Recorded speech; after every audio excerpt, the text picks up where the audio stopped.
right. 121 is the one we're looking at. Right there.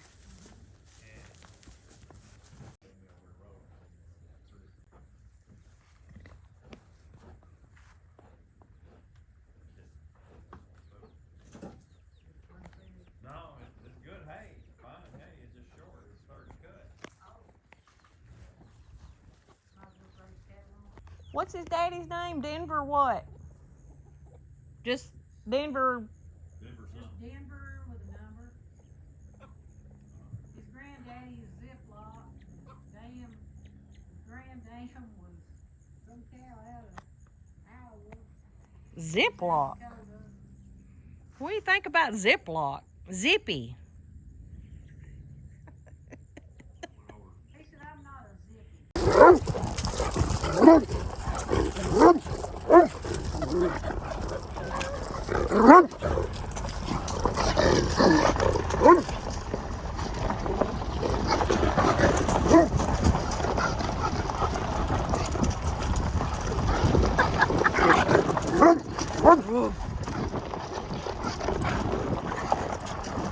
We're just going home.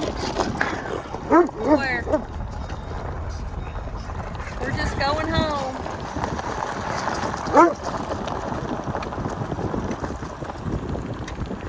And what a beautiful view.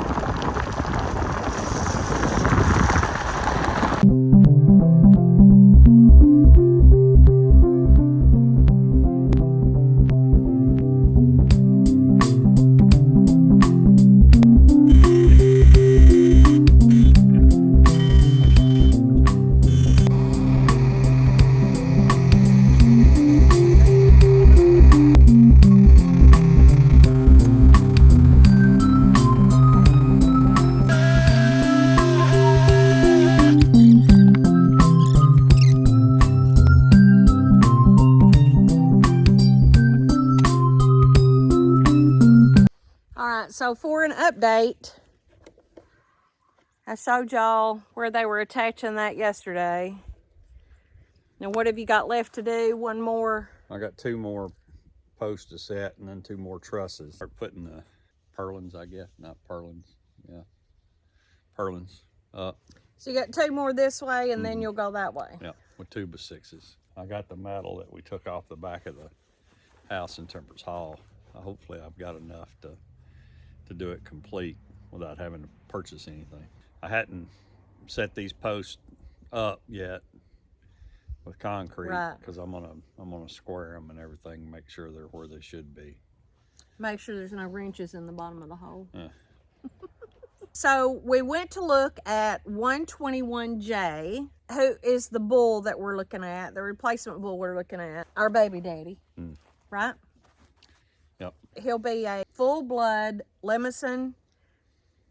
And what are some particulates about him? Well, he's classified as a balanced bull, so he's not really a low birth weight bull, but he's also not what they call a terminal bull.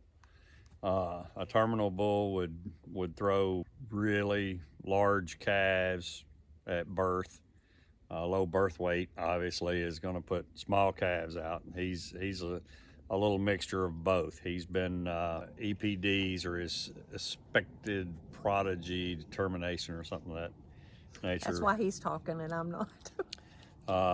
You know, show a real good range. So they've got relatively, his genetics expect him to have relatively low birth weight calves, kind of in the middle, and they should wean out pretty good in the middle.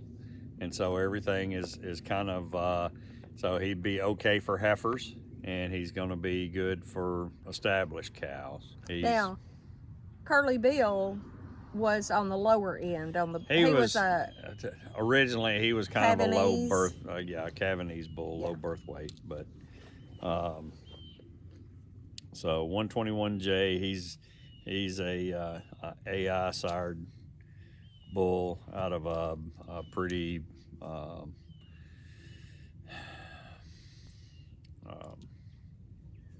just say it, a pretty high ranking bull. Yeah. In the Limousin in the Lemison crowd. Yeah. So AI is artificially inseminated. but our girls getting kind of on the older We've got a span, and few. so we may be bringing some heifers in before we change bulls again. So I like having a balanced bull. I like having a balanced bull because I do a lot of the nursery work, and I don't like having to call him home because we've got one down that can't have it, or one that needs pulling, or one that just can't have it and we find it dead. I don't like that. I like the good middle of the road for our older, more seasoned girls.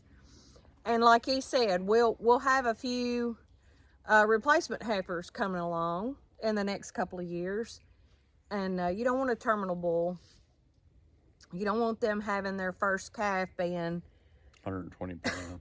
Yeah. where you got to put them in the backyard and watch them.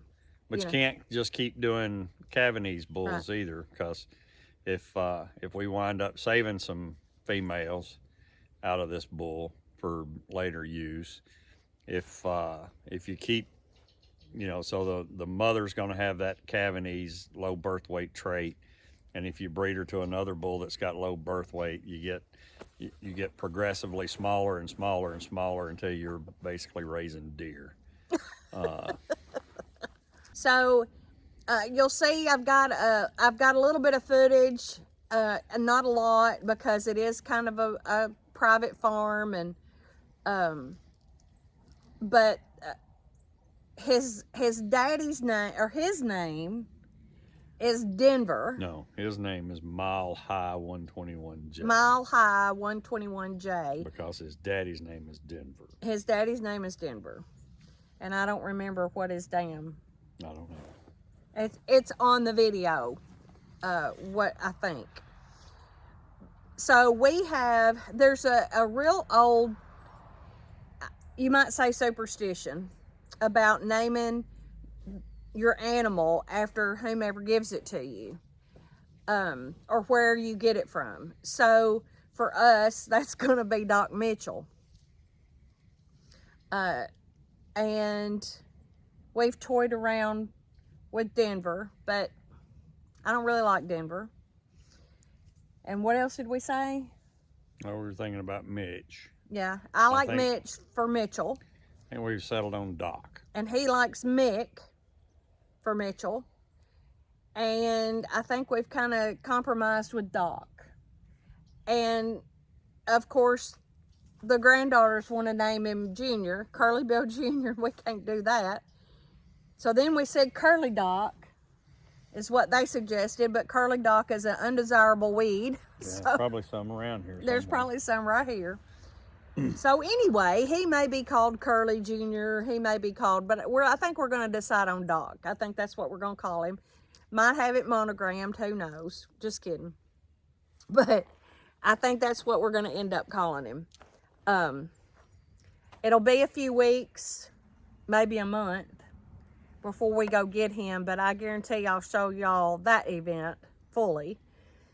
But we still have, and some of y'all commented about us calling our cows cheeseburgers, and the ones that we call cheeseburgers, we still have 4 put up, and they're our meat cows, and they're all sold.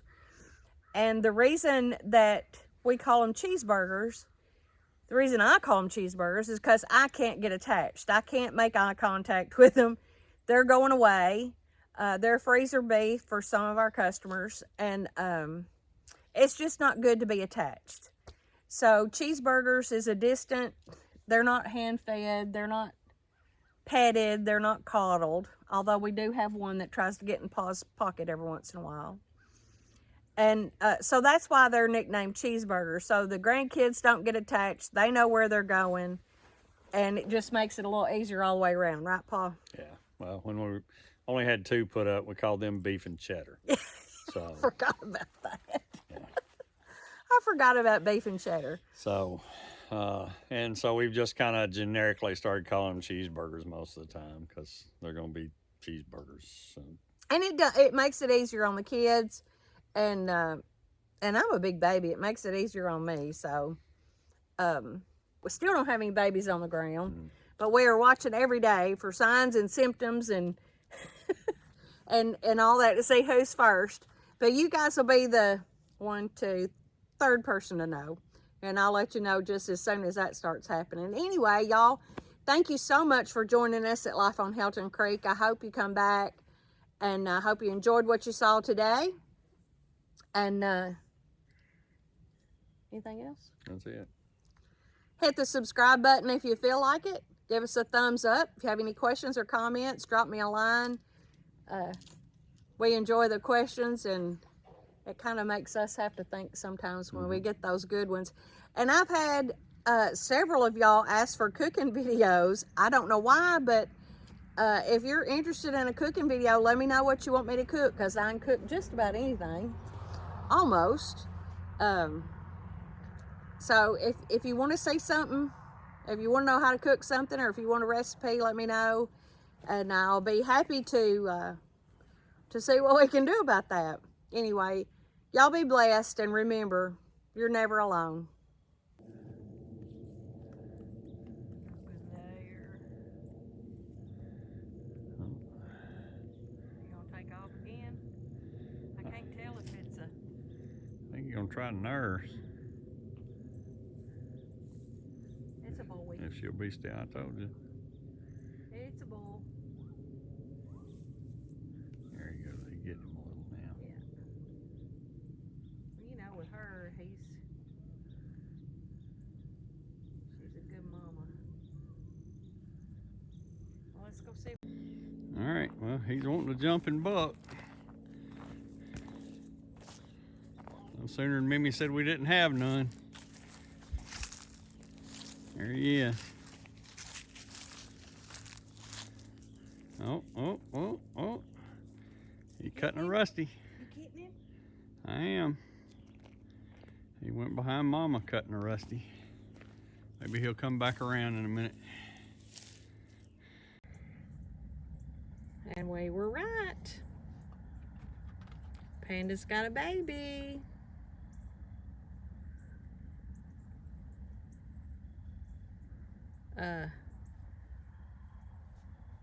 It's up. Do you want to try to get a little closer? Got stick tights all over you there. I know. They're sticking me like crazy, but I wanted to come see this baby. I don't think it'll focus that good.